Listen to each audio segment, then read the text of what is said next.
डोंगरीचे अंगाल सेता बाजूल हामची पडाळ. डोंगरीचे अंगाल सेता बाजूल हामची पडाळ.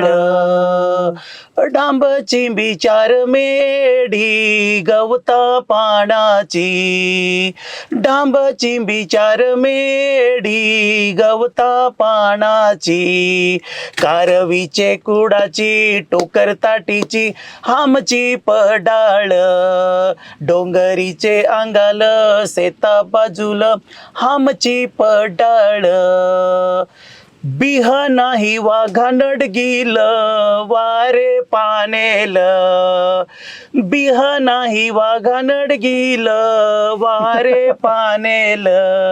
बिह नाही वाघा नडगील म्हणजे भीत नाही, घाबरत नाही. वाघ हा, बिहा म्हणजे भीत कोणाला नाही, तर वाघाला नाही. नडगीला म्हणजे अस्वलाला पण घाबरत नाही. नडगीला म्हणजे अस्वल. हा, नडग म्हणजे अस्वल. नडग म्हणजे अस्वल. हा, भीत ना परत एकदा बिह नाही वाघा नडगील वारे पानेल.